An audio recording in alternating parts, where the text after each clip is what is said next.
جی شروع.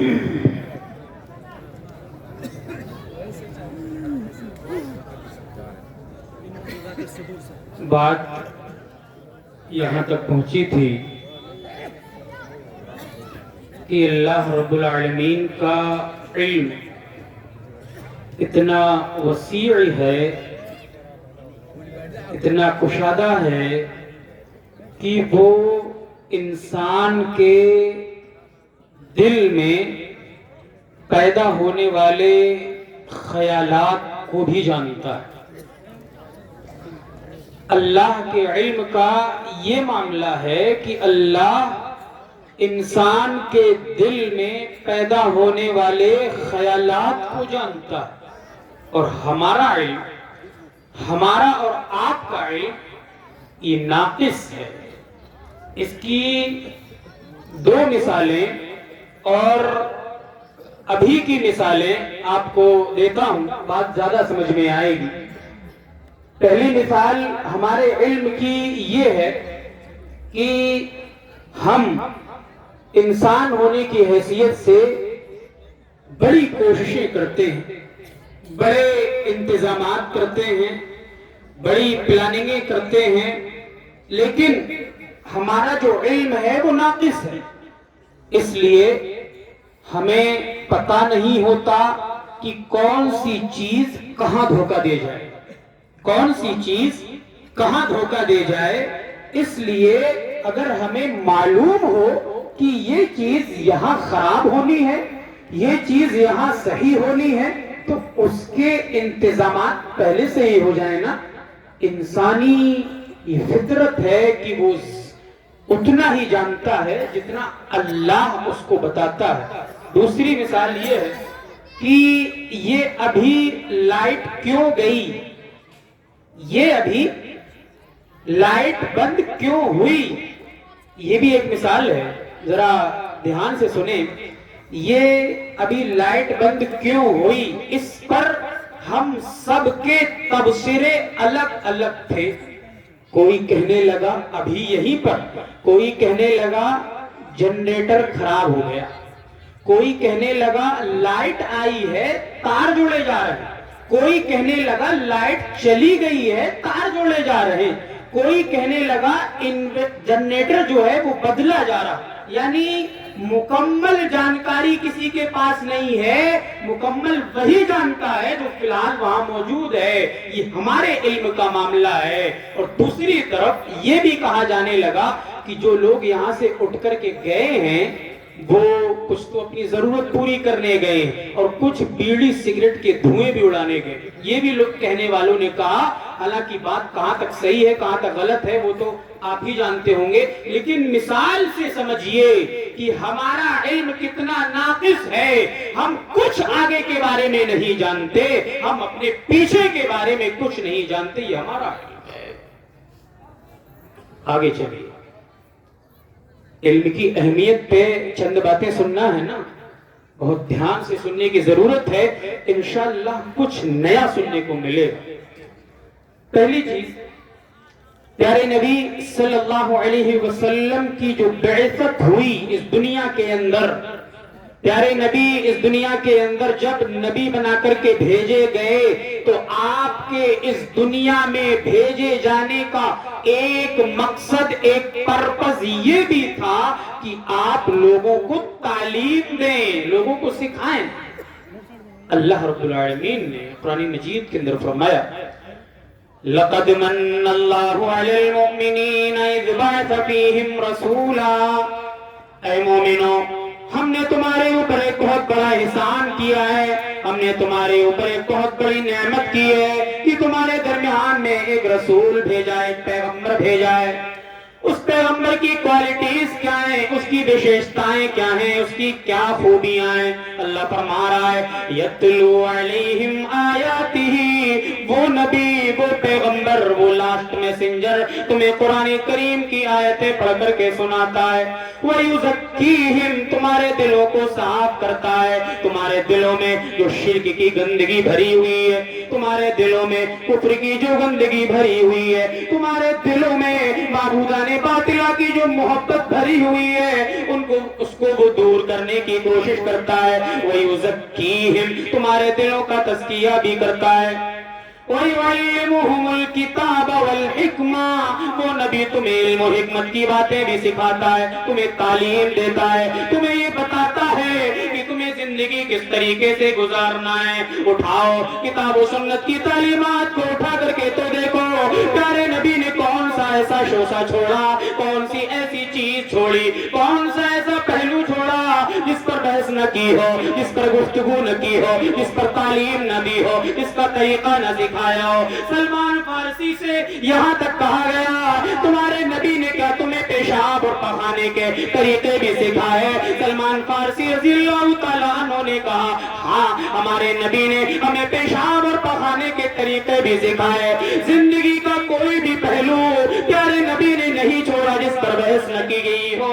اسی لیے اللہ تعالیٰ بیان فرما رہا ہے تمہارے نبی, ہمارے نبی, تمہارے نبی, سب کے نبی, جتنے مسلمان اس دنیا کے اندر پائے جاتے ہیں, اس امت کے اندر پائے جاتے ہیں, سب کے نبی اس دنیا میں آئے اس لیے آئے تاکہ ہمیں اور آپ کو تعلیم دے سکیں, ہمیں اور آپ کو معلومات دے سکیں, ہمیں کچھ سکھا سکیں. پیارے نبی کی بعثت کا مقصد ہی بتا دیا گیا کہ آپ تعلیم حاصل کر لیں. یہ اہمیت نہیں تو اور کیا ہے, اہمیت. آخری نبی پر سب سے پہلے جو وحی نازل کی گئی تھی معلوم ہے نا, بارہا آپ سن رہے ہیں, بچوں کی تقریروں میں بھی یہ بات کئی بار آئی. میں شیخ ارشاد صاحب کے گھر پر جب سے آیا ہوں وہیں قیام کر رہا ہوں, وہاں تک آواز میرے کانوں تک پہنچی. کئی سارے بچوں کی تقریروں میں یہ آیتیں بار بار آئیں جو پیارے نبی صلی اللہ علیہ وسلم کے اوپر سب سے پہلے نازل کی گئی. بارہا آپ نے سنا. تعلیم کی یہ اہمیت ہے کہ سب سے پہلے وحی جو نازل کی گئی اس کا تعلق تعلیم ہی سے. پیارے نبی جس شہر کے اندر پیدا ہوئے, جس مقام کے اندر پیدا ہوئے, وہاں کون سی برائی نہیں ہوتی تھی, کون سی بے حیائی نہیں ہوتی تھی. شرک وہاں ہوتا تھا, کفر وہاں ہوتا تھا, شراب وہاں پی جاتی تھی, زنا وہاں کیا جاتا تھا, سود بھی کھایا جاتا تھا, حرام بھی کھایا جاتا تھا, ناحق قتل بھی کیا جاتا تھا, بچیوں کو زندہ درگور کر دیا جاتا تھا. بہت ساری برائیاں اس سماج کے اندر پائی جاتی تھی. لیکن بظاہر تو یہی معلوم ہوتا ہے کہ سب سے پہلے وہی توحید کے بارے میں نازل ہونی چاہیے تھی تاکہ دنیا کے اندر توحید کا بول بالا ہوتا. بظاہر یہی معلوم ہوتا ہے کہ پہلے وہی شرک کے خلاف نازل ہونا چاہیے تھی تاکہ لوگ شرک سے باز آ جاتے. بظاہر یہی معلوم ہوتا ہے کہ پہلے وہی ظلم کے خلاف نازل ہوتی تاکہ دنیا سے ظلم ختم ہو جاتا, دنیا کے اندر سے ظلم کا خاتمہ ہو جاتا, عدل و انصاف نافذ ہو جاتا. بظاہر یہی معلوم ہوتا ہے کہ پہلی وہی اصلاح سماج کے تعلق سے نازل ہونی چاہیے تھی کیونکہ اس سماج کے اندر بڑی خرابیاں تھی, بڑی برائیاں تھی, بڑی بے حیائیاں تھی. یہاں تک تاریخ کے پنوں میں آیا کہ خانہ کعبہ کا طواف اس سماج کے لوگ برہنہ ہو کر کے کیا کرتے تھے. بے حیائی کا یہ عالم, بڈھے غیرتی کا یہ عالم, برائی کا یہ عالم, اس کے باوجود بھی پہلی وہی کس حوالے سے نازل ہو رہی ہے. اٹھاؤ قرآن کریم کو, اللہ تعالیٰ فرما رہا ہے اقرأ بسم ربک الذی خلق. پڑھو اے نبی پڑھو, پڑھنے کی تعلیم دی جا رہی ہے کہ اپنے اس رب کے نام سے پڑھو جس نے پیدا کیا ہے.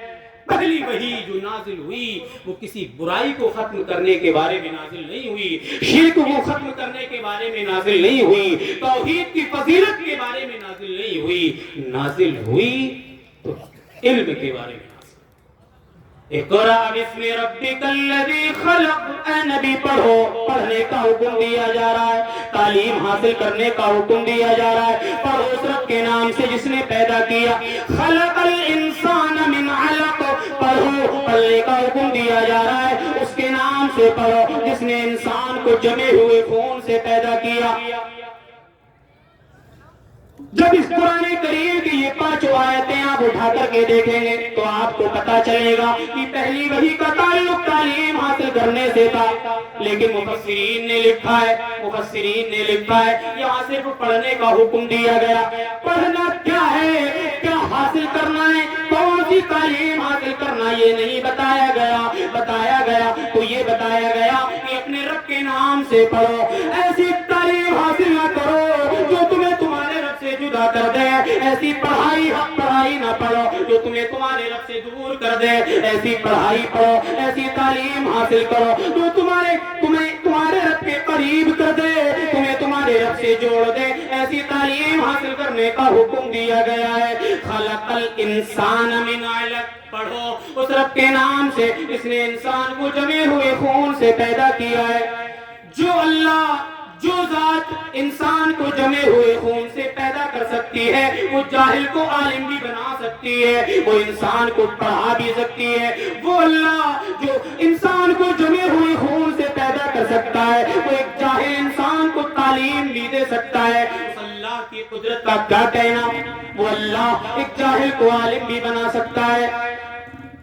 خلق الانسان من علق، اقرأ وربک الاکرم، اے نبی پڑھو اس رب کے نام سے جو بڑا کریم ہے۔ پتا چلا، معلوم ہوا کہ اگر دنیا میں عزت چاہیے، دنیا میں مقام چاہیے، دنیا میں سربلندی چاہیے، تب بھی تمہیں پڑھنا پڑے گا۔ آخرت میں سربلندی چاہیے، تب بھی تمہیں پڑھنا پڑے گا۔ قرآن کریم کی آیتیں بتا رہی ہیں کہ ہمیں تعلیم کے میدان میں آگے آنا چاہیے۔ دوسری بات اس وحی کے حوالے سے یہ ہے کہ پہلے وحی تعلیم کے حوالے سے ہی کیوں نازل کی گئی، کیوں حکم دیا گیا پڑھنے کا؟ اللہ رب العالمین تو حکیم ہے نا، وہ تو سب جانتا ہے دنیا کی حقیقت کو۔ کیوں پہلی وحی پڑھنے کے بارے میں نازل کی گئی، کیوں حکم دیا گیا سب سے پہلے کہ پڑھو؟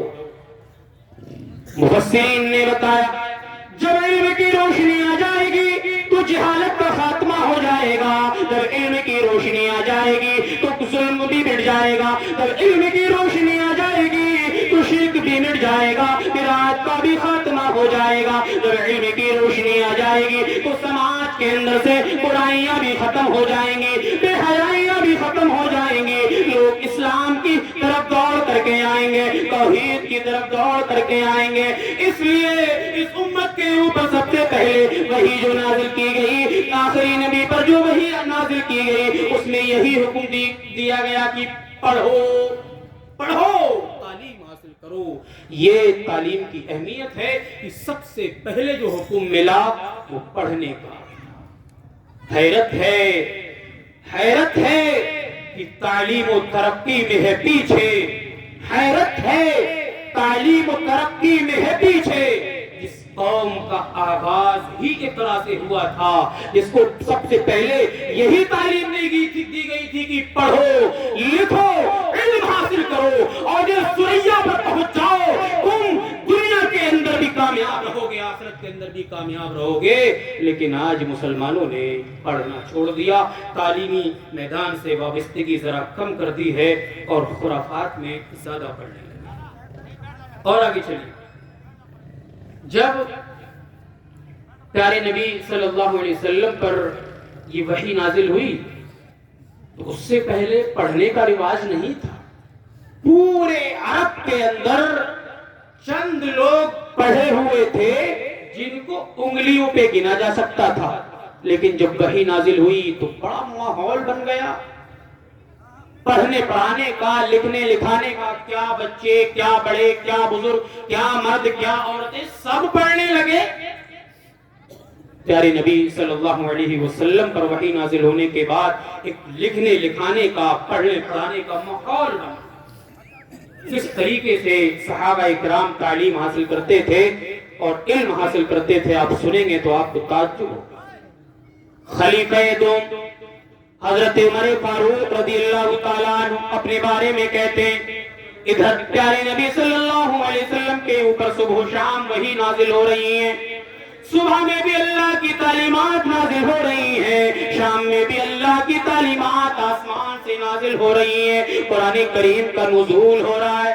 دوسری طرف زندگی کے بھی بڑے جھمیلے ہیں، کاروبار کو بھی دیکھنا ہے، بیوی بچوں کو بھی دیکھنا ہے، ادھر قرآن کریم کا نزول ہو رہا ہے، دوسری طرف دنیاوی مسائل کو بھی سامنے رکھنا ہے، کیسے تعلیم حاصل کی جائے۔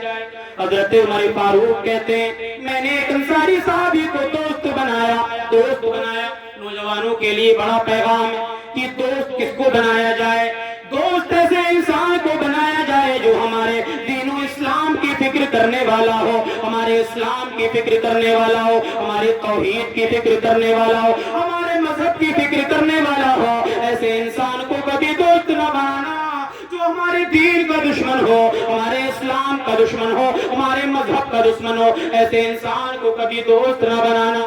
امیر المومنین کہتے ہیں میں نے ایک انصاری صحابی کو دوست بنایا، ہم دونوں نے بیٹھ کر کے میٹنگ جوڑی، ایک پلان بنایا، اے میرے دوست ذرا دھیان سے سنو، تم میرے دوست ہو، ایسا کرتے ہیں ایک طرف تعلیم بھی حاصل کرنا ہے، دوسری طرف دنیا بھی حاصل کرنا ہے، کاروبار کے مسائل بھی دیکھنا ہے، ایسا کرتے ہیں چلو ایسا مشورہ پاس کر لیتے ہیں، ایک دن تم نبی کی خدمت میں چلے جانا، ایک دن تم نبی کے پاس جانا، نبی کی خدمت میں جا کر کے تعلیم حاصل کرنا، اور میں کاروبار کے لیے چلا جاؤں گا۔